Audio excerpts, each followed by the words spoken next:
তার আসনে আসীন হয়ে ইতিমধ্যে এই মামলায়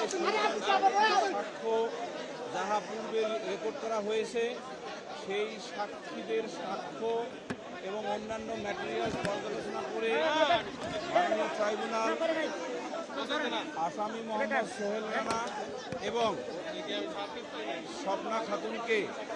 দোষী সাব্যস্ত করে নারী ও শিশু নির্যাতন দমন আইন 2009-2 ধারা এবং 30 ধারায় বিবেচনা করে মাননীয় ট্রাইব্যুনাল তার স্বীয় ডিসক্রিশনে উভয় আসামিকে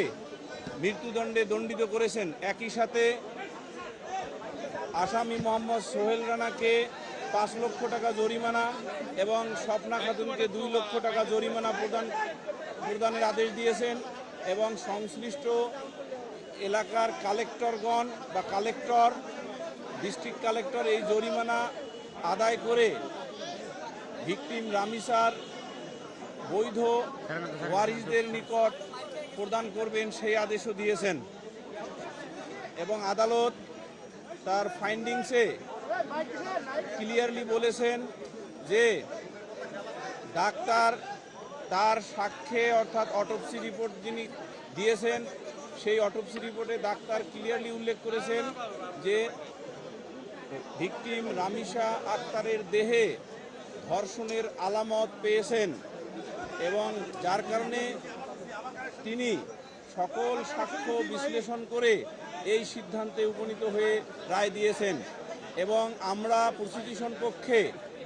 রায়ে সন্তুষ্ট এবং আমরা এই রায় এর ক্ষেত্রে ধন্যবাদ জানাই সদাশয় সরকারের মাননীয় প্রধানমন্ত্রী, হোম মিনিস্টার এবং ল মিনিস্টার মহোদয়কে। তারা যেভাবে এই মামলায় দ্রুত বিচারের নিমিত্তে তাদের প্রয়োজনীয় যে পদক্ষেপ ছিল সেটা করেছেন জন্য আমরা রাষ্ট্রপক্ষে উপস্থাপিত সাক্ষীদের সাক্ষ্য যথাযথভাবে রেকর্ড করতে পেরেছি এবং এই রেকর্ড করার জন্য আমরা যে উপস্থাপন করেছি মাননীয় ট্রাইব্যুনাল তাহা রেকর্ড করে অতি দ্রুততম সময়ে আজকে রায় ঘোষণা করেছেন এবং এই রায়ে আবারও আমরা বলি আমরা প্রসিকিউশন পক্ষ সন্তুষ্ট।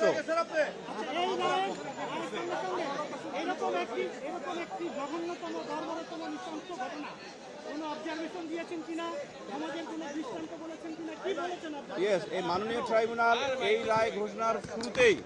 বলেছেন যে শিশুদের অধিকার বা শিশুদের রক্ষা করা একটি রাষ্ট্রের মৌলিক উদ্দেশ্যগুলোর একটি এবং আমাদের এই রাষ্ট্রেরও মৌলিক উদ্দেশ্যগুলোর একটি হলো আমাদের যে ভবিষ্যৎ প্রজন্ম শিশুদের রক্ষা করা। সেই শিশুদের কোনো শিশুর মধ্যে যদি এই ধরনের ন্যাক্কারজনক অপরাধ সংঘটিত হয় তার ক্ষেত্রে কোনো ধরনের মানে দয়া দাক্ষিণ্য না দেখিয়ে সিভিয়ার পানিশমেন্ট দিতে হবে এবং তারই নিরিখে মাননীয় ট্রাইব্যুনাল তার স্বীয় বিবেচনায় এবং তার নিজস্ব জুরিসডিকশনে এই মৃত্যুদণ্ডে দণ্ডিত করেছেন উভয় আসামিকে। আমাদের সংবিধানের আর্টিকেল 31-এর দিকে তাকাবেন, ওখানে 18টা মৌলিক অধিকারের মধ্যে আর্টিকেল 31 হলো একমাত্র আর্টিকেল বা ফান্ডামেন্টাল রাইট যেটাকে বলা হয়েছে ইনএলিয়েনেবল। এটার মূল কথা হলো ইন অ্যাকর্ডিংস উইথ ল। এই মামলার পরবর্তী কার্যক্রম হাইকোর্ট বিভাগে যাবে, আপিল বিভাগে যাবে এবং পরবর্তী পর্যায়ে রাষ্ট্রপতির নিকট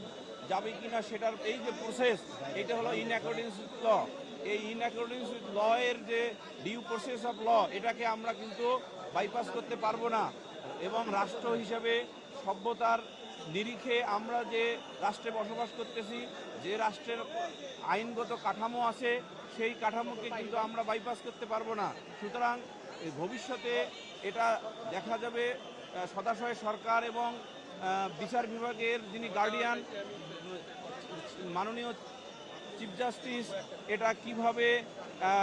দ্রুততার সহিত করবেন, আরও অন্যান্য মামলার সহিত যেটা আপনি প্রশ্নে বলেছেন, সেটা কর্তৃপক্ষ তার নিজস্ব বিবেচনায় এটা করবেন। এই ব্যাপারে আমাদের মন্তব্য করার কোনো ডোমেইন বা এখতিয়ার নাই।